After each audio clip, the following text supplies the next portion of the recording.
একটা সাইকেলের কথা চিন্তা করি। সাইকেলের থাকে দুটি চাকা এবং দুটি চাকাই থাকে একদম সমান। যদি একটা চাকা বড় বা আরেকটা চাকা ছোট হতো তাহলে কিন্তু সাইকেলটা ঠিকঠাক মতো চলতো না।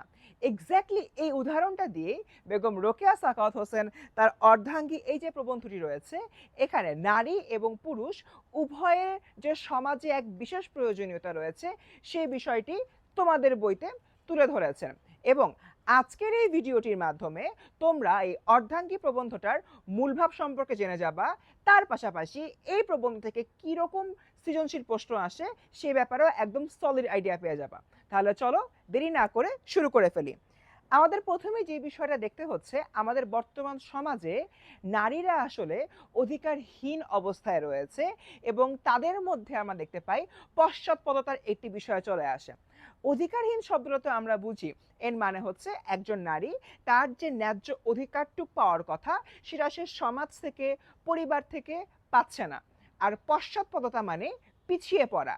এই একটা জায়গা থেকে বেগম রোকেয়া সাখাওয়াত হোসেন বলেছেন, নারীদের পশ্চাৎপদতার অন্যতম প্রধান কারণ হচ্ছে নারীরা নিজেরাই নিজেদের দাসত্বকে মেনে নিয়েছে এবং তারা ধরে নিচ্ছে একটা নারীর জীবনের তিনটা মাত্র ফেজ রয়েছে। নাম্বার 1 জন্ম, নাম্বার 2 বিয়ের পরে রান্নাঘরে কাজ করা এবং নাম্বার 3 মৃত্যু। এরকম একটা জায়গা থেকে নারীরা আসলে তাদের অধিকার নিয়ে সচেতন হতে পারে না। এবং এখানে রোকেয়া সাখাওয়াত হোসেন বুঝিয়েছেন যে আরো ভয়ানক একটি বিষয়, সেটি হলো একজন নারী অন্য একজন নারীকে তার নিজস্ব যে অধিকারটা রয়েছে অধিকার নিয়ে সচেতন করে না। এক নারী আরেক নারীকে বলে জন্মের পরে বিয়ে হবে, বিয়ের পরে তোমার রান্নাঘর সামলাতে হবে, তারপর তোমার মৃত্যু হবে। এই জায়গা থেকে অন্য একটা নারী যদি নিজের অধিকার নিয়ে সচেতন হয়ে কাজ করে, নিজের জন্য কিছু করতে চায়, নিজের চাকরি বাকরি করতে চায়, পাশাপাশি ঘর সংসারও সামলাতে চায়, তখন এই নারীটাকে অন্য একজন নারী যে হয়তো চাকরি বাকরি কখনো করেনি, ঘর সংসার নিয়ে ব্যস্ত ছিল, সে তাকে হেয় প্রতিপন্ন করে। তাই এরকম একটা জায়গা থেকে নারীরাই অনেক সময় দেখা যাচ্ছে যে নারীদের অধিকারহীনতার প্রধান কারণ হয়ে দাঁড়াচ্ছে। এবং এতে করে পুরুষরা দেখা যায় যে এক ধরনের সুযোগ নেয় তাদের সংকীর্ণ দৃষ্টিভঙ্গির মাধ্যমে। পুরুষরা তখন এরকম একটা জিনিস সমাজের মধ্যে প্রতিষ্ঠা করে যে নারীদের কাজ শুধুমাত্র রান্নাঘরে থাকা এবং এটা বাদে অন্য কোনো বিষয় নিয়ে কাজ না করা।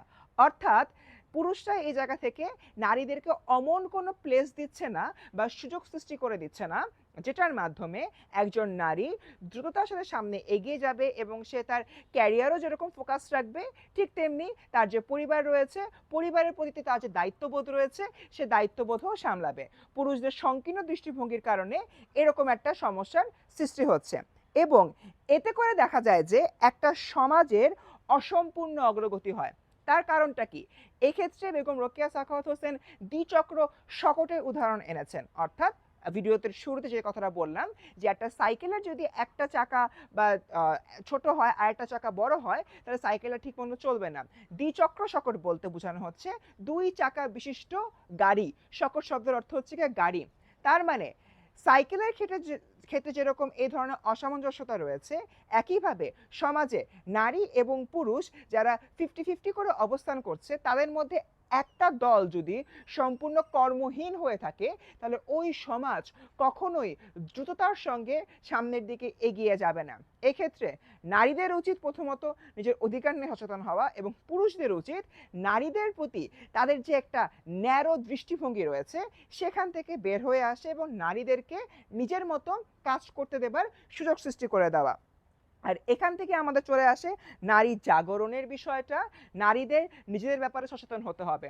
শুধুমাত্র মডার্ন যে সকল রিচুয়ালস রয়েছে বা নিয়ম কানুন রয়েছে সেটার পাশাপাশি আমার যে সমাজে আমার যা প্রয়োজনীয়তা রয়েছে, আমার যে সকল জায়গা থেকে কাজ করা উচিত সেগুলো নিয়ে নারীদের সচেতন হতে হবে।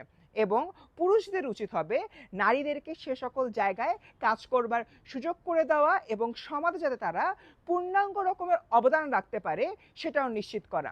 দিন শেষে বেগম রোকেয়া সাখাওয়াত হোসেন একটা কথাই বলেছেন, সমাজের ডেভেলপমেন্টের জন্য নারী ও পুরুষ উভয়েরই সমান প্রয়োজনীয়তা রয়েছে।